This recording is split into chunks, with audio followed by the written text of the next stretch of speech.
Okay, well, I think we've given everyone here a few minutes past the hour to catch up with us, and if anyone wants to tune in, they'll tune in a little late and catch the beginning here. I'd like to welcome everybody here today to our webinar on land and water governance in urban regions. I'm really excited to have you here today. We have a great panel of academics and researchers who have been working together on some really cutting-edge governance material that recently appeared in the special issue of Water International. As you know, Water International is the flagship publication of the International Water Resources Association, who is putting on today's webinar. The IWRA is an international network of researchers and practitioners who work together on a multidisciplinary range of water resources. We are a nonprofit, non-governmental, and educational organization. The IWRA provides global and knowledge-based forum for bridging disciplines and geographies by connecting professionals, students, individuals, corporations, and institutions, all of whom are concerned with sustainable use of the world's water resources. But today we're going to focus specifically on land and water governance in these urban regions. I'd like to introduce our panel. Today we have Dr. Thomas Hartman, Assistant Professor at Utrecht University in the Netherlands, Dr. Barbara Werner, a scientific referee at the Academy for Spatial Research and Planning in Germany, Karen Hertz, a PhD student at Humboldt University and the University of the Witwatersrand in South Africa, Miki Levin-Kettel, a PhD student at Leibniz University in Germany, and Barbara Temples, a PhD student at Ghent University in Belgium. Just to briefly go over the format of today's webinar, for those of you who haven't tuned into our past ones, what we're going to do is start out with each of our panelists giving a short presentation on PowerPoint, which you can follow along. You'll be able to see the PowerPoint as they present. And that'll be about 10 minutes each. And then afterwards, we're going to turn the forum over to have questions answered by the audience. Or not answered by the audience, but questions from the audience answered by our panelists. So if at any time you have a question to ask our panelists, please go ahead and ask it. You can see on your GoToWebinar control panel at the bottom, there is a questions tab. You can just open that up and type your questions in there. You please let me know. I'll see them and be clear if you want them to be focused at just one of our panelists, or if you want to open it up to the whole range of panelists to answer your question. So with that short introduction and with these ground rules in mind, we're going to turn it right over to our first presenter, Dr. Thomas Hartman.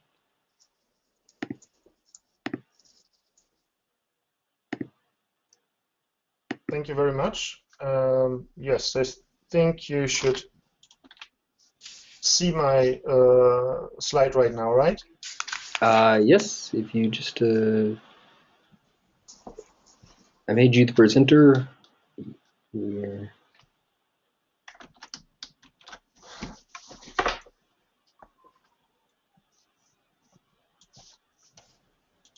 Well, let me briefly talk you about to the very basic idea of this whole webinar, because it's an outcome of a special issue, and I will talk through the basic ideas and basic concept of that special issue.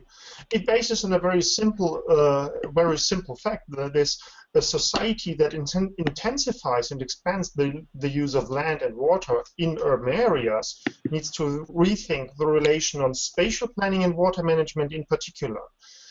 What this webinar is really about this rethinking of the relation of spatial planning and water management, and we will talk about the frontiers of land and water governance actually in urban regions. My name's Thomas Hartman from Utrecht University, and I will talk through the basic ideas right now. The institutional divide as we know it is that spatial planning in its widest form, covering land use planning but also regional planning, is responsible for what happens on the land, whereas water management with all its different sub-facets is responsible for the water actually. So there is kind of an institutional divide between the elements, between land and water. But due to developments in all kinds of areas between land and water management, just to name the demographic change like shrinking cities or sewage management and new organizations of water authorities in municipalities, but also through the trends towards urban riverscapes, towards space for the rivers, or climate change and the idea to get more resilient cities, the distinction between what is spatial planning and what is water management and what they do kind of interferes, and what emerged and what is emerging actually is a new field, a new governance field, and in this field we are talking about governance frontiers. So far, that's actually not very new. It is discussed in a lot of literature on integrated water resource management. There is a lot of going on integrated water management, integrated water resource management in literature. And we would like to dig deeper into these frontiers and into the way of integration between land and water management. We focus on urban regions because the tensions between land and water are more intense in those areas because of the use of the land and the water, and also because of the whole socio-dynamic system in those areas. We focus on three frontiers, and we would like to distinguish these frontiers analytically because each of the different frontiers will require different modes, different approaches to governance, actually. We start over with what we denoted as the vertical frontier. The vertical frontier is everything where water, usually on the ground, under the ground, and land use on top of it meet, and there is a frontier going on in groundwater management and the use of intensive agricultural farming, and there are examples, for example, here from rural India, where farmers digged wells to irrigate their crops, and then the groundwater level decreased, and the wells had to be deeper, and this of course caused a lot of conflicts. This is a typical vertical frontier of land and water governance. Another example could be, of course, close to where I live in the Netherlands, where you have groundwater, high groundwater levels, and they affect, of course, what you can do on the ground.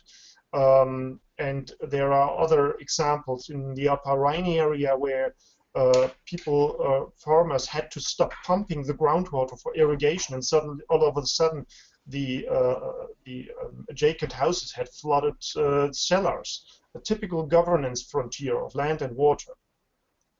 So this is what we call the vertical frontier, and we stepped immediately towards the horizontal frontier, the second type of frontier, which crucially differs.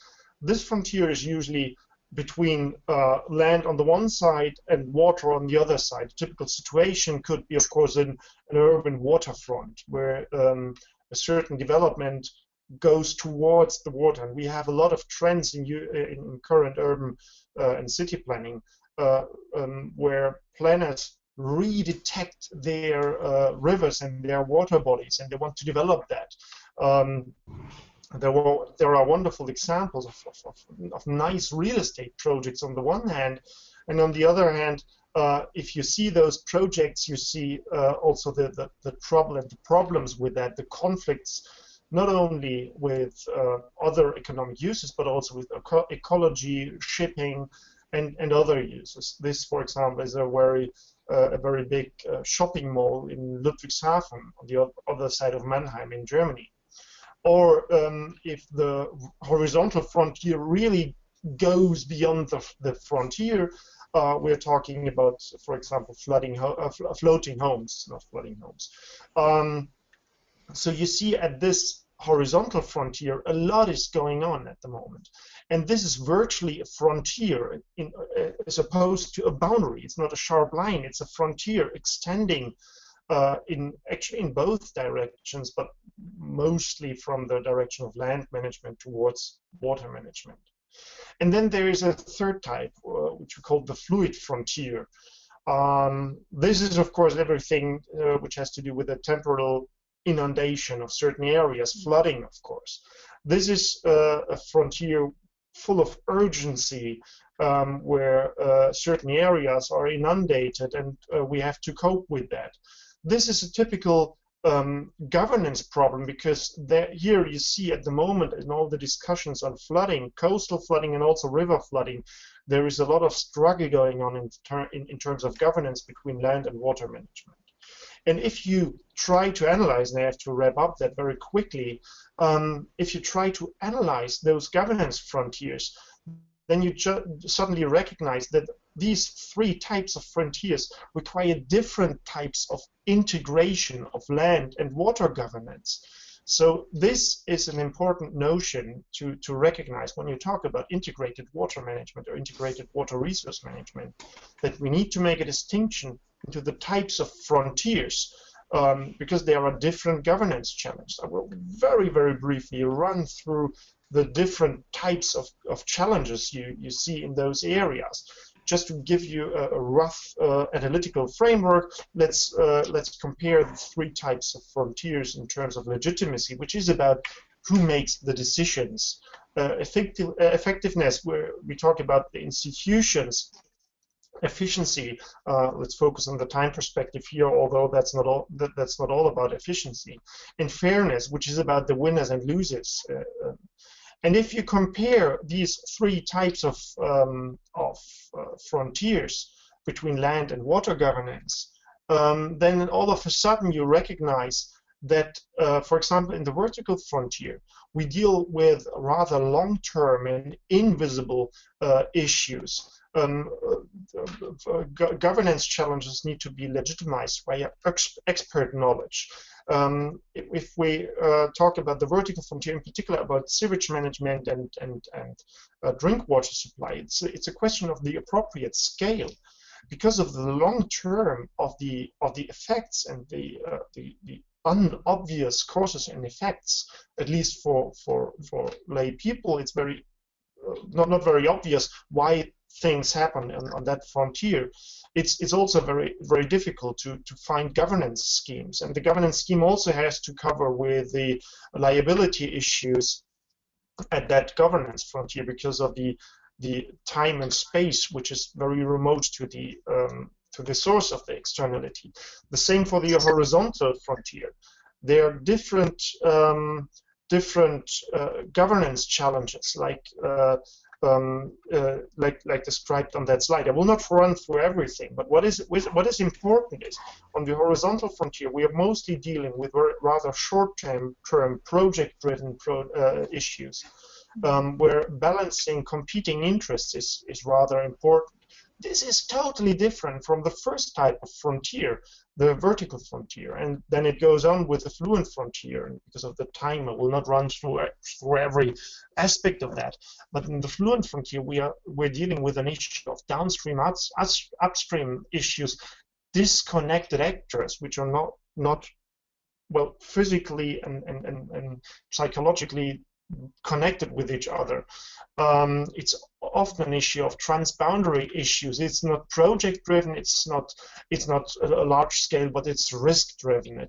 We're dealing with situations where win-win situations are barely possible. With that wrap-up, you can already see on that very short exploration of the frontiers that the three types of frontiers are crucially different in terms of governance challenges. And that's, of course, something we need to address and to consider when we rethink about the relation between spatial planning and water management. And in the following presentations, you will see how to rethink the relation between spatial planning and water management from various perspectives. So the takeaway message of this presentation really is consider governance challenges in its kind, in the type of frontier you're dealing with. And of course, in the special issue of Water International, you'll find more examples of that in that publication. So thanks a lot, and now I have to see how to get off the moderator position. Well, I think we got you there. Scott, can you help? Yep, you're taken care of. Don't worry.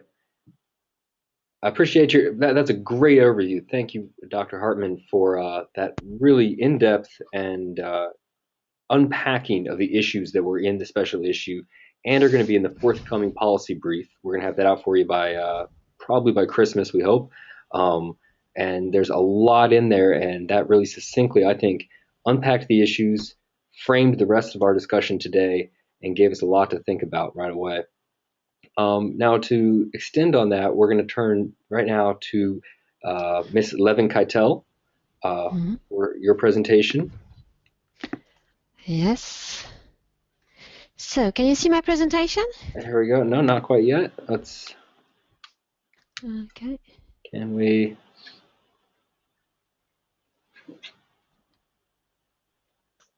Let's give it a second here. Do you Yes. have now viewing your screen? There we go. Now we can see you. Okay. Thank you very The much. floor is yours. So, thank you very much. Everybody knows famous riverscapes like this one in London with the London Eye or the Tower Bridge. But why does the riverscape, for instance, in Hamburg look so differently? The two photos in the beginning of my presentation show how different urban riverscapes can look like and emphasizes on the uniqueness of their appearance. Well, already if urban riverscapes are unique, how is the management to be handled of urban riverscapes? And this is the topic today, my topic today, managing urban riverscapes towards a cultural perspective of land and water governance. So the variety of urban riverscapes becomes evident not only in the international comparison, but also on the regional level. My two case studies is Ratisbon and Nuremberg in south of Germany, Bavaria, show that even in these two cities, the urban riverscapes differ very much. So the challenge is a management of these urban riverscapes, as there is not one solution that fits all.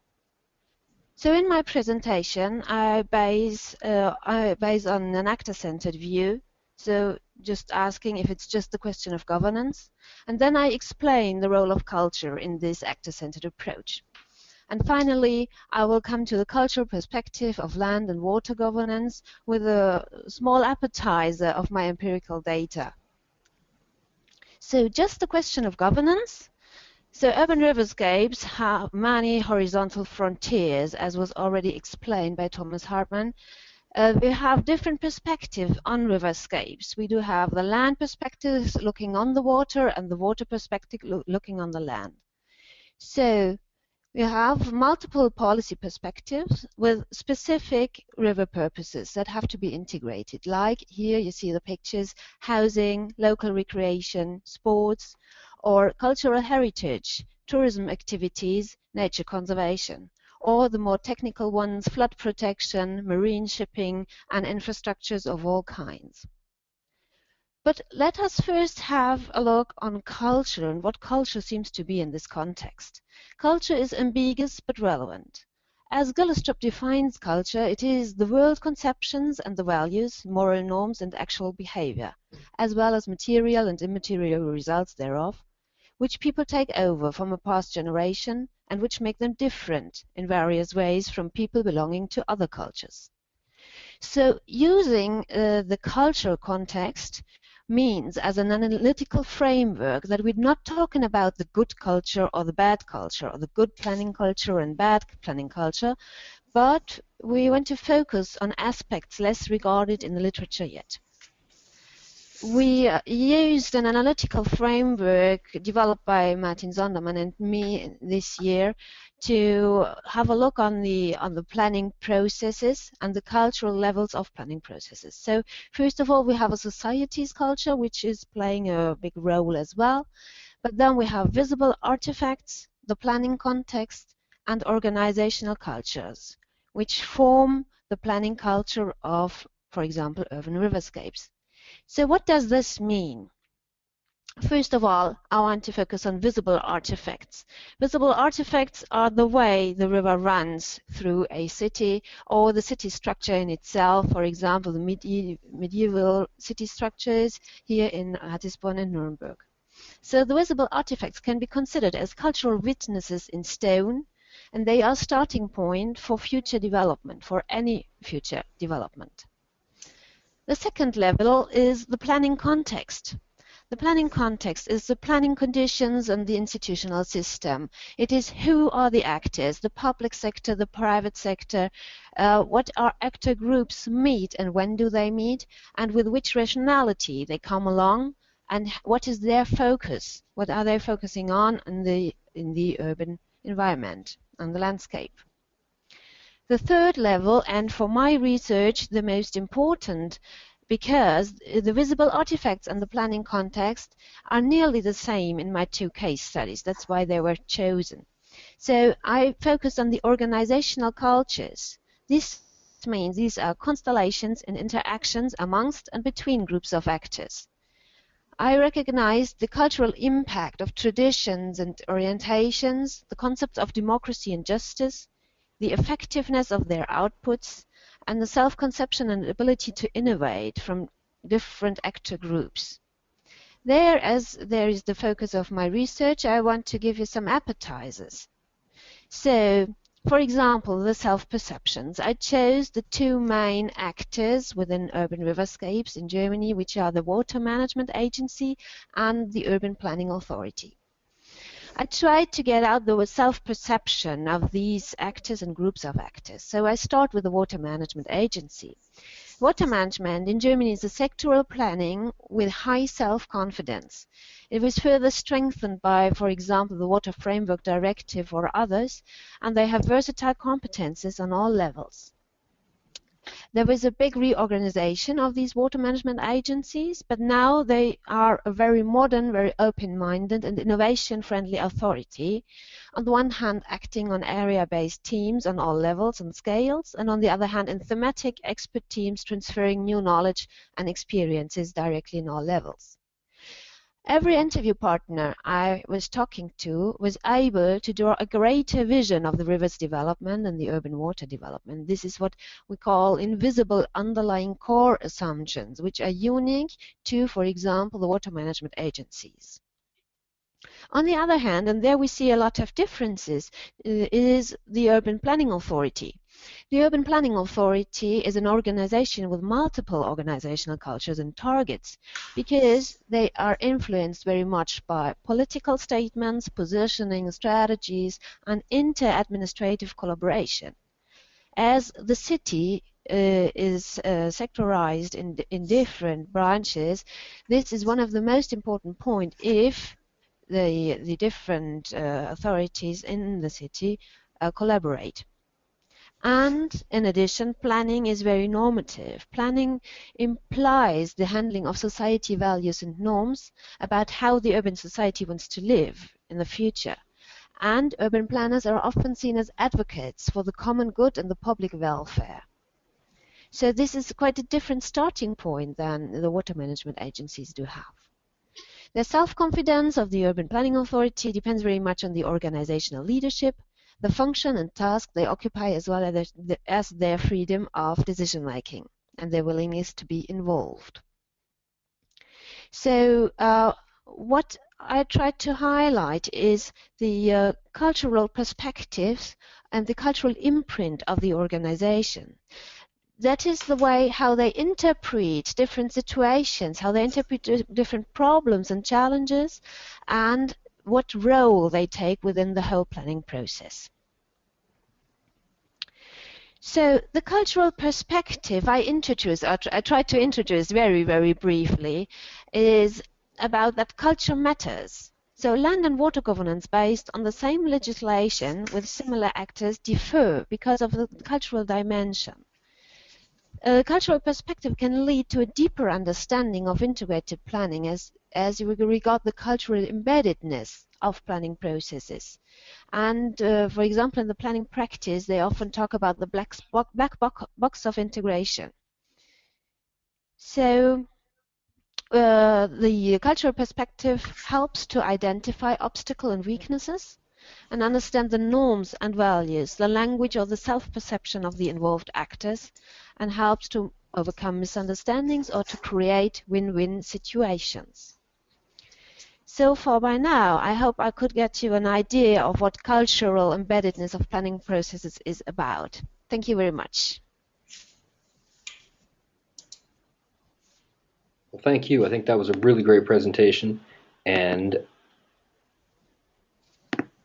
I really think that moved us forward and framed it in a nice, I like the nice social context that gave us, as opposed to just kind of a broader, more just a political governance perspective that we might get. Unpack that a little bit more. I'd like to remind everyone who's watching, if you have any questions, please just type them in the question box. It's about halfway down on your GoToWebinar control panel. I'll see them all. I see a couple questions have already been coming in, so I want to make sure we get a chance to get to your question. So get it in as soon as you can, and please make sure you note if it's for one person or for the whole panel. Our next presenter is Miss Karen Hertz. Let me set up your presentation here.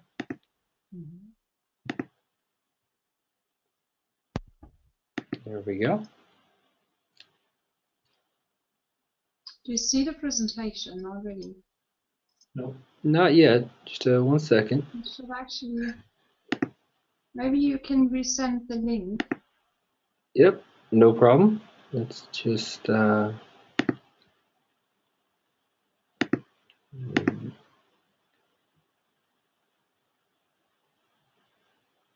Worked nicely before, but now I don't even see it.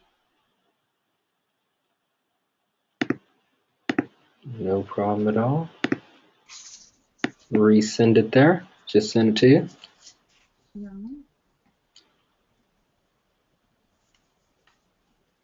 These things work when we practice them.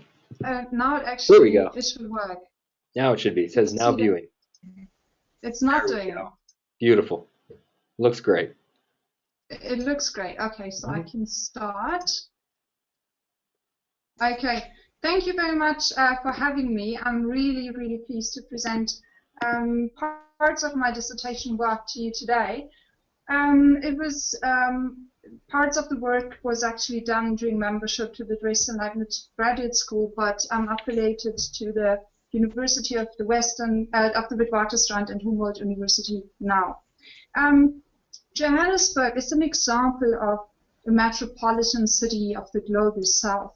And I'm taking the risk of urban flooding to look at how planning and understanding planning as governance is responding and able to respond to challenges that are very particular for a metropolitan city in the global south. For instance, if we look at informal settlements who in most cases actually are located in the floodplains of rivers, as for instance this informal settlement in Johannesburg, we can imagine that the hazard or the exposure to hazards is very high, that the vulnerability to risk of urban flooding is very high, and that due to, for instance in Johannesburg, we have a situation where already today, due to heavy rainfall events, these informal settlements flood on a frequent basis. And we know that due to climate change, these heavy precipitation events are expected and projected to increase in frequency and magnitude. And that, of course, has, again, negative implications for the settlers in these highly risk areas. And examples such as these illustrate that in addition to the effects of climate change, we also need to be considerate about the urbanization patterns that also contribute to this risk situation. And that actually means that addressing these risk situations means that we need to manage or plan cities in a better way, in a more effective way, in order to respond better to this risk situation. But however, although there's a common agreement that planning can play a potentially meaningful role in addressing these risks of climate change in the cities, we are not very clear yet what planning can in fact achieve, or more importantly not achieve, in these situations, in particular in the global south, where we have informal settlements which actually remind us that a lot of planning and a lot of urban developments actually take place in the shadow of planning and limit planning to reactive responses only. We also know that climate change might not be the most severe challenge that we're facing in these metropolitan cities in the global south. We have situations of a very high level of urban divide. That means we have a huge exclusion of marginalized groups from access to urban opportunities such as services, formal housing markets, etc. And that reminds us that we need to have distributive planning practice to improve living conditions in the marginalized areas and to bridge the social gap. We also have situations where there's a political liberalization, for instance, in post-colonial context, and specifically in South Africa and post-apartheid South Africa, where we are yet to overcome the ills of the past. And in these situations, we need to have planning responses that are mediated with these expectations about planning practices of restorative justice, but as well on distributive planning practices. So actually, responses need to be mediated with these expectations, and they need to gain political legitimation and reference to them.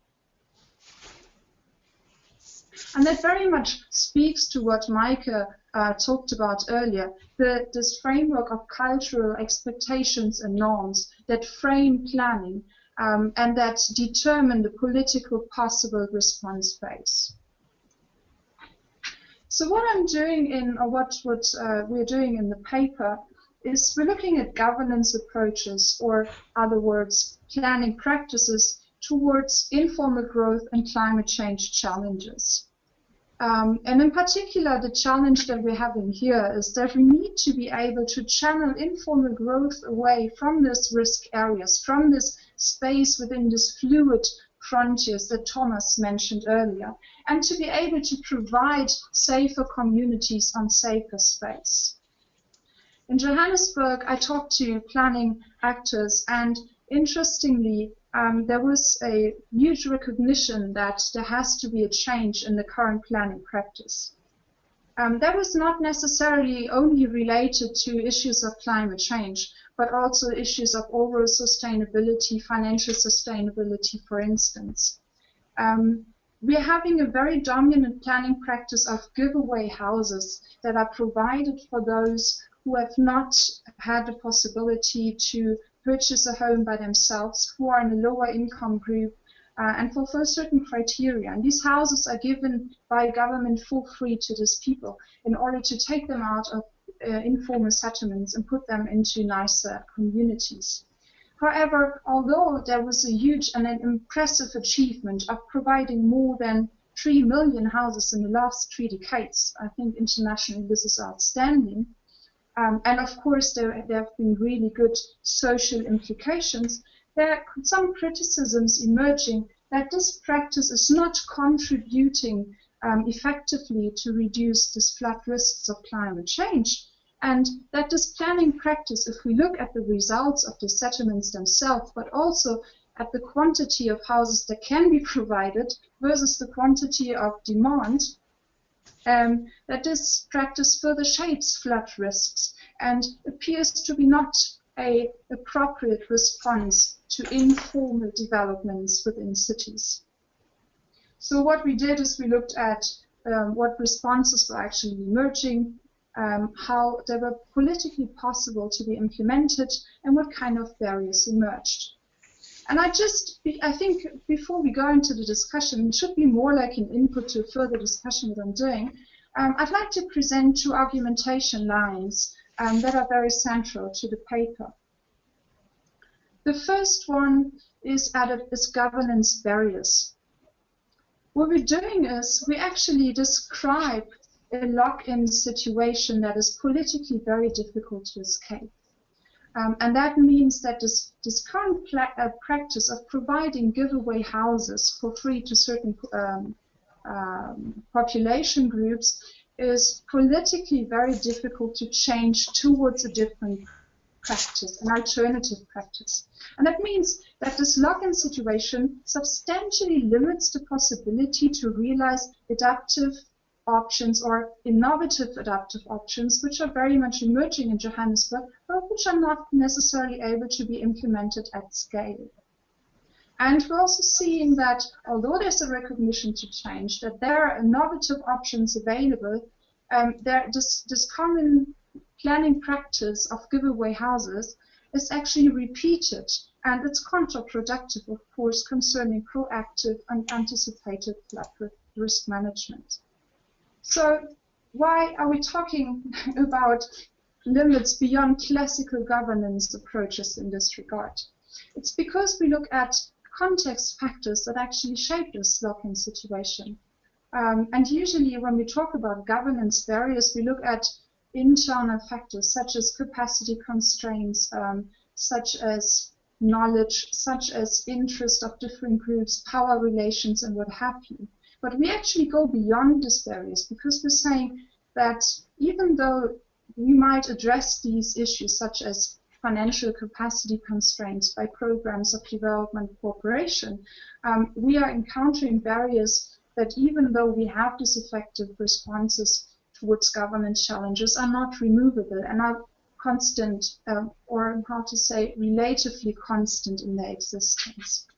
And in the Johannesburg case, and in that sense, I refer back to the second picture that you saw, where we have this outraging people on the picture, is that there's a lot of protests on the ground already concerning the living conditions, in particular of impoverished people in South Africa.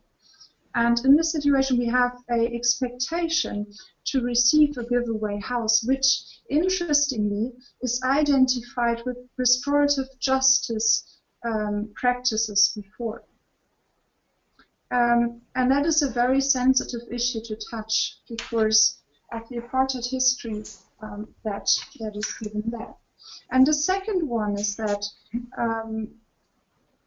due to the urban divides that we're having, a lot of people are actually excluded from the ability of vertical mobility.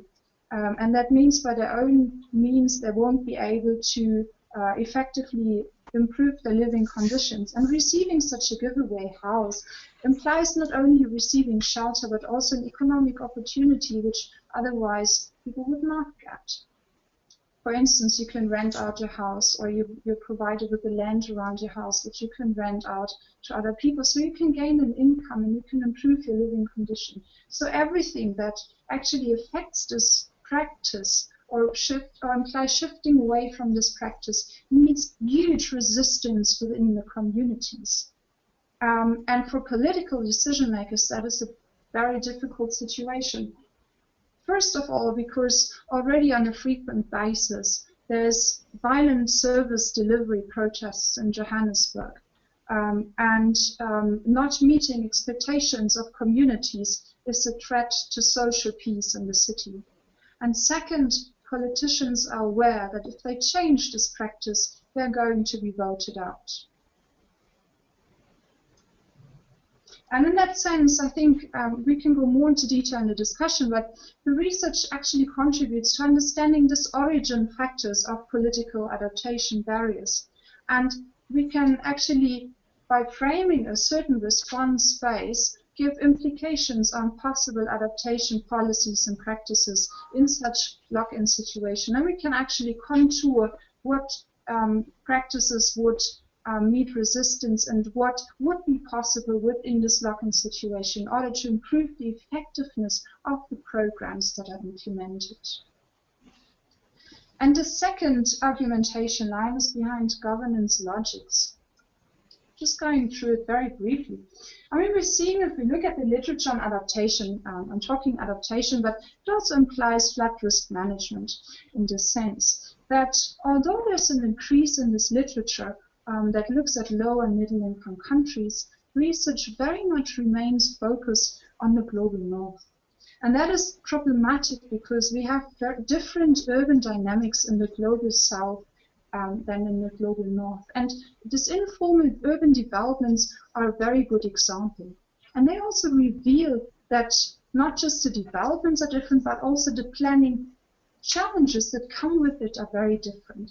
For instance, these informal settlements reveal that significant urban growth in this global south takes place in the shadow of planning.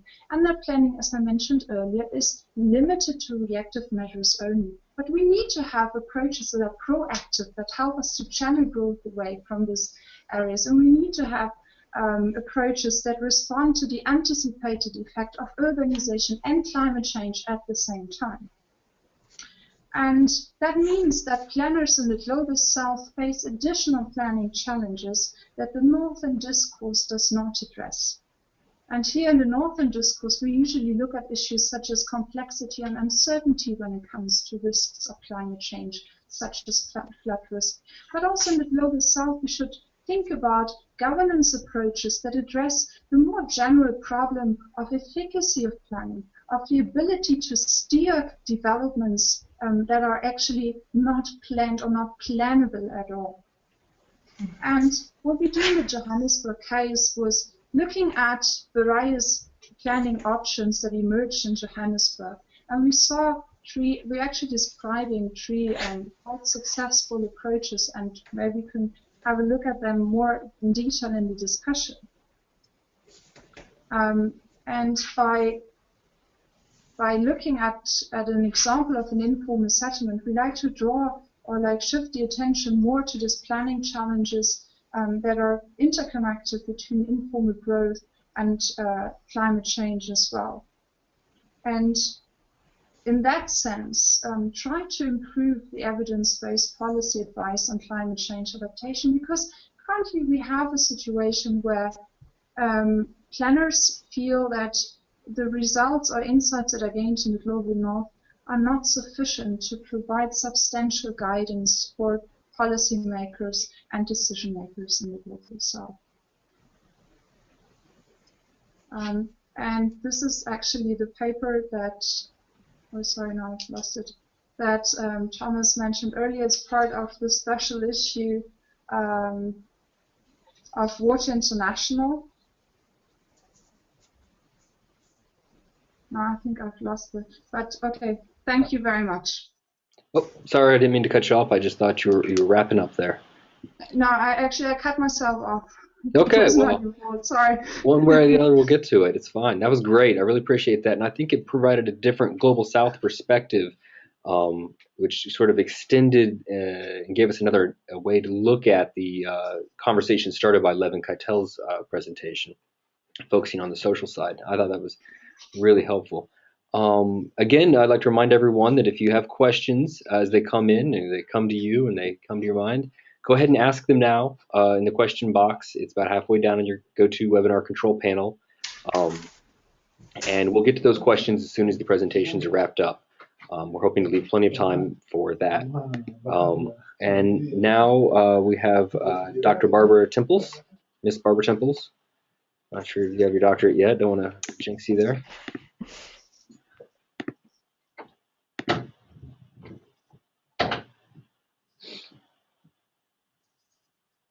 Do you have the presentation? There we go. Oh, that looks good. Perfect. Okay, can you see my presentation right now? It looks beautiful. Okay, then we can get started.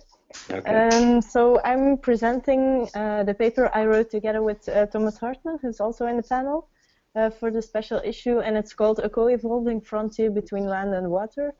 Dilemmas of flexibility versus robustness in flood risk management. I must warn you, it's a bit more theoretical than the other presentation we've seen so far, but I hope you can follow my line of thought and appreciate the ideas. So the outline of the paper, which is roughly the outline of my talk, is first I will frame the issues of flexibility versus robustness in the general tendency from flood protection to flood risk management, and then elaborate on the tension between the needs for flexibility and the needs for robustness.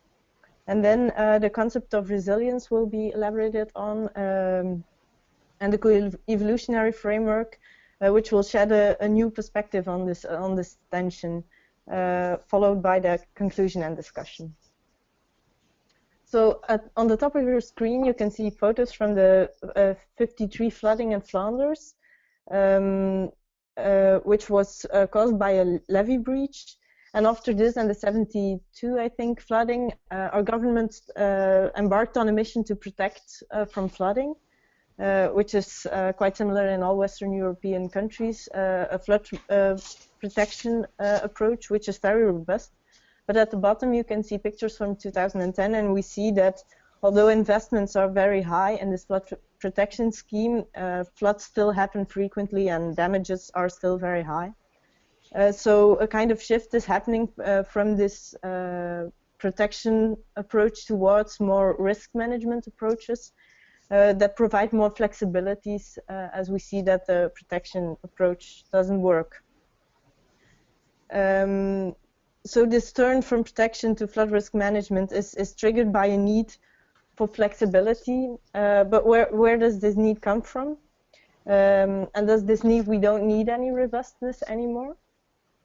So first, for the flexibility side, the need for flexibility is triggered by uncertainties and complexities that are inherent in the water system.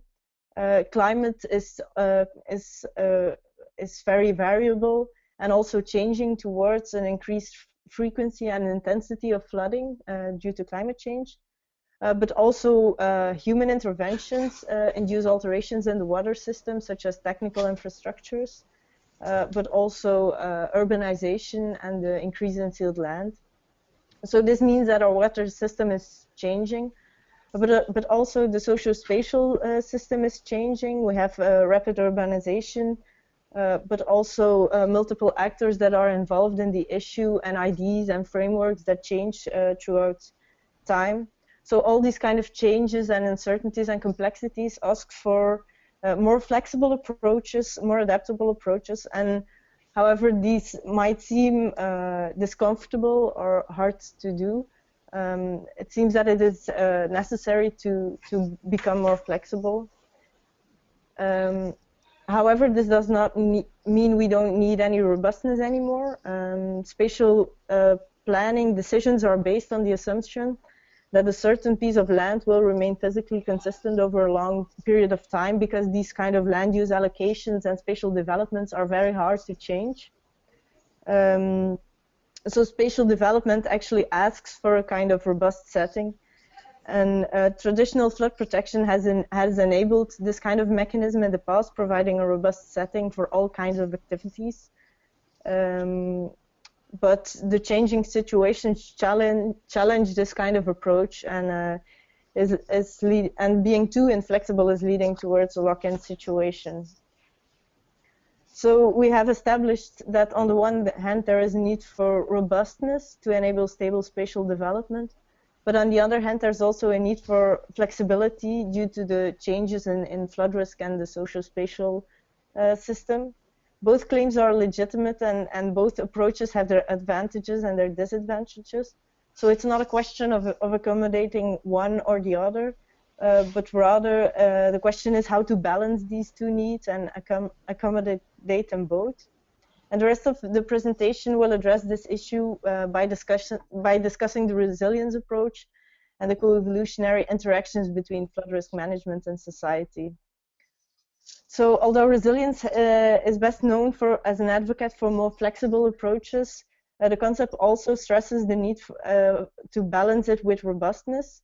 The basic idea is that cities are able to absorb the negative consequences of flooding in one way or another. However, in practice, we see that focus is more on bouncing back and short-term damage reduction or robustness, and less on the capacity for reorganization and development or flexibilities. To overcome this, an evolutionary perspective has been proposed by Davudi et al., for example, and resilience is then, and I quote this definition, the ability of complex socio-ecological systems to change, adapt, and crucially transform in response to these stresses and strains. But how does then the concept of resilience add to understand how to deal with this tension and how to balance them? So to elaborate more on this, I will go into the socio-ecological systems approach on which the resilience framework is originally based. So traditionally, flooding is framed as a problem in the natural physical system, the water system, a problem that is external to the human system, a kind of threat. Solutions, therefore, are in this view are confined within the boundaries of the water system. But as I mentioned earlier, flooding is not solely a natural physical problem, but there's also an important social-spatial side to flood risks. Damages are caused by the presence of buildings, but also our spatial developments increase flood risks, such as the increase in sealed lands. So actually, flooding and flood risks emerge at the interaction or the intersection between this water system and land system. This kind of framing adds complexity to the issue, but also makes other solutions possible within more within the social system. So the idea is that both systems co-evolve through time. Flood risks influence land use options and what happens on the land in terms of development, but also the other way around, land uses influence flood risks and how these evolve. There are a lot of mechanisms involved in this, and this is elaborated on in the paper. I will not go into this. But these include spatial demands, real estate markets, insurance systems, knowledge of flood risk, but also, as the other presenters has gone into, perceptions and attitudes towards floods, values, behaviors, and practices of society. However, as I go back to the evolutions in flood risk management, we see that in the traditional flood protection approach, this interaction is very one-directional. So what happens on the land influences what should be done underwater in terms of protection, but changes in flood risks do not substantially influence land use decisions. And this kind of traditional static conceptualization of the changes in of the societal context does not reflect this kind of dynamic reciprocal co-evolution between both systems. So instead, this kind of interplay, as seen at the bottom of the figure, should be dynamic in order to be fruitful, so that both sides evolve together with each other. So the discussion of flexibility versus robustness thus comes down to accommodating both changing flood risks when necessary, and stable social development by influencing the water system when possible in a kind of co-evolutionary process. As for a conclusion, I would like to say that the co-evolutionary framework is not a solution to this kind of balancing problem of flexibility and robustness, but it's a perspective that can help in understanding how what is happening, framing the flooding issue more realistically, as far as interactions between flood management choices and society are considered, and therefore might lead to more integrated solutions. An example of what this kind of understanding might add is that traditionally risks are defined as the probability of flooding multiplied by the damage in case of flooding, and this kind of equation gives the idea or the impression that these are two independent variables that you can adjust. But in fact, if you look at reality, these two are dependent. So developments on the land side will depend on whether there's flood risk or not, on whether there is protection provided or not, and land developments will also influence the flood risk itself. So this kind of interaction is very important in this kind of approach of risks. However, there are not a lot of insights into these interactions and interplays, so more research would be needed. However, considering these interactions when making choices both on water side and on land side might improve policy in terms of effectiveness, reaching the goals, but also help in detecting when this kind of co-evolution is heading towards a lock-in. So maybe in the future we could have a spatial planning system that is not only remedial, and a water management system that is not only technical, but that they meet somewhere